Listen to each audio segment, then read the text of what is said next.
중력은 도대체 왜 생기는 거야? 그건 그렇다고, 예. 그렇다고 우리가 알아낸 건가? 그게 왜 중력이 생기는 거야, 이게?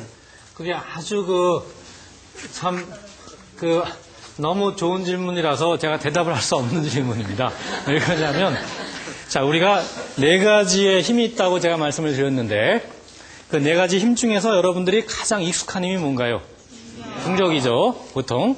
그런데 우리가 네 가지 힘이 사실은 이제 이른바 여기 한번 쓰죠. 이 전자기 힘, 전자기라고 하는 건 전기 힘하고 자기 힘 있죠. 그러니까 자석. N극과 S극끼리는 서로 당기고 뭐 S극끼리는 서로 밀고 그러잖아요.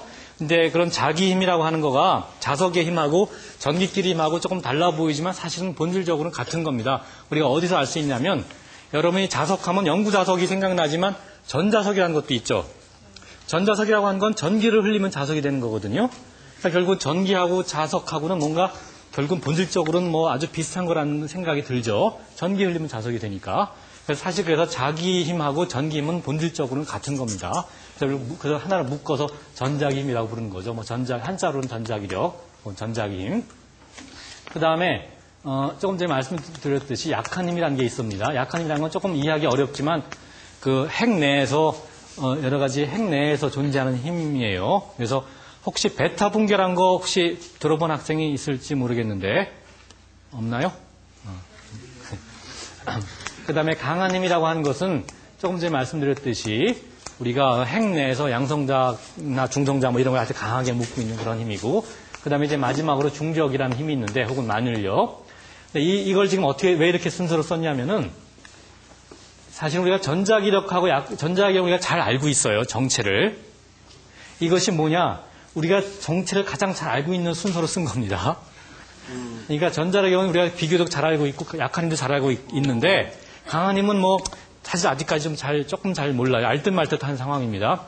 근데 중력은 사실은 아직까지 전혀 우리가 이해를 못하고 있습니다. 그러니까 잘 이해를.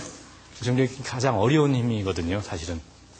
그래서 뭐 사실은 이제 전자기력하고 약한 힘이라고 하는 거는 본질적으로는 정말 정체를 파악해 보니까 둘은 하나다라는 사실을 알게 됐어요. 우리가 마치 전기힘하고 자기힘이 원래는 처음에는 같은 건지 몰랐는데 알고 보니까 본질적으로는 하나다, 정체가 하나라는 걸 알았듯이 사실은 전자기힘하고 약한 힘은 본질적으로는 정체가 하나라는 사실을 알아서 이거 둘을 우리가 하나로 묶을 수가 있었거든요. 그래서 이거 둘을 우리가 하나로 지금 묶을 수 있었고, 그 다음에 여기에 강한 힘까지 묶으려고 시도를 해서 이것도 완전한 건 아니지만 뭐 상당히 그래도 우리가 어느 정도 묶어서 강한 힘도 결국은 하나다라는 걸 라고 생각을 하는데, 중력이라고 하는 거는 한만 받으면 아직까지 우리가 잘 이해를 못해요. 이걸 이렇게 묶는 것이 요원하고 어떻게 해서 중력의 정체가 뭔가 하는 거는 아직까지 참 이해하기가 좀 어려운 겁니다. 중력이라는 건 이거는 두 물체가 있으면 더 무거운 것이 끌어당긴다 그런 얘기인가요? 아니죠. 물체가 두 개가 있으면 서로 끌어당기는 겁니다. 그러니까, 서로? 예, 그러니까 우리가 지금 지구로부터 중력을 받기 때문에 우리가 무게가 생기는 거죠. 여러분이 이제 뭐 저울에 올라가면 뭐 60kg입니다. 뭐 이런 게 무게가 나오는데 60kg 중 이렇게. 그런 거는 지구가 우리를 이제 끌어당길 때 나오는데, 지구가 무거워서 지구가 우리 끌어당기는 건 아니고 우리도 똑같이 지구를 끌어당기고 있는 겁니다. 그래서 서로 상호적인 거죠. 그러니까 지구가 우리를 끌듯이, 그러니까 여기에 지구를 하나 그려볼까요? 지구가 이렇게 크게 있다고 하면은 여기 이렇게 서 있어요. 이렇게.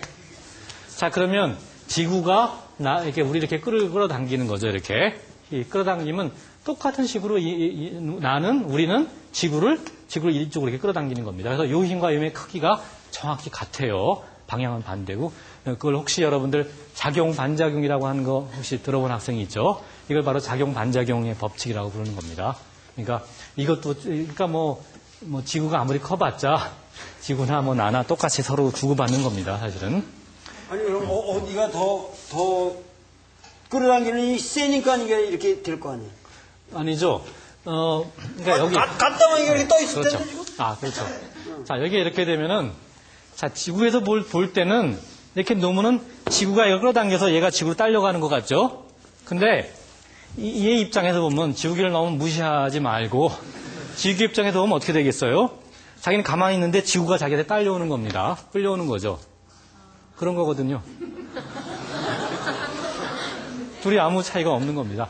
물론 물론 이제 지구가 훨씬 더 무겁고 이건 가벼우니까 실제로 이게 움직이는 거 아니냐라고 생각할 수가 있는데, 물론 이제, 그러니까 사실은 이제 이건 왜 그러냐면, 우리가 똑같은 힘을, 그러니까 얘도 힘을 받고 지구도 똑같은 힘을 받는데 힘을 받았었을 때 가속도가 어떻게 생기냐 하는 거는 그 이른바 그의 질량에 관계를 하거든요. 혹시 이런 식 뭐 아는 학생 있잖아요?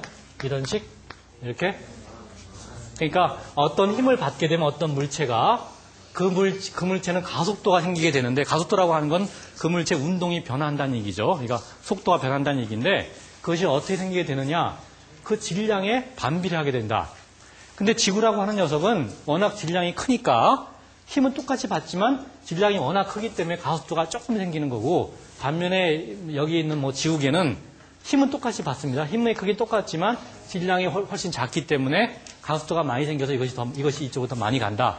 뭐 그렇게 이해할 수는 있죠. 그렇게 생각할 수는 있는데 그런데 사실은 이제 그렇다고 생각하면은 결국 이제 지구가 뭐 더 이기는 거 아니냐라고 생각할 수가 있지만 사실은 이거는 상대적인 거거든요.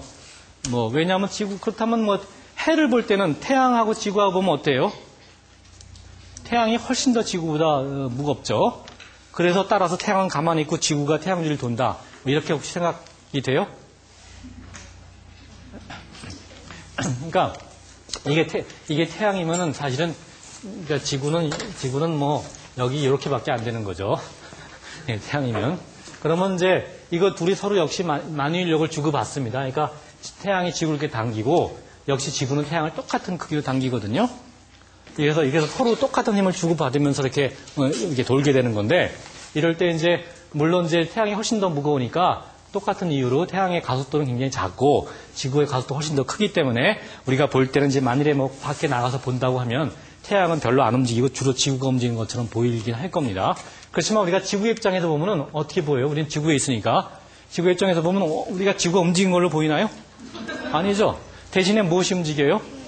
해가 움직이죠. 해가 움직여갖고 그러니까 지구 자전을 해봤자 우리는 지구는 가만히 있는 것 같고 해가 동에서 또 틀어지고 그 다음에 1년이 지나가도 사실은 해가 이렇게 한 바퀴 도는 걸 우리는 보는 거죠. 그러니까 어느 쪽이 더 좋은 관점이냐 하는 문제는 아닌 겁니다. 둘이 똑같은 거죠. 동등한 거예요. 어떻게 보든 간에. 그러면 어떠한 우리가 이제 이론 체계, 그 보편지 체계는 사실 여러 가지 있을 수가 있죠. 그러니까 우리가 똑같은 현상을 우리가 이해하는데 똑같은 현상을 해석하는데 꼭 한 가지 체계만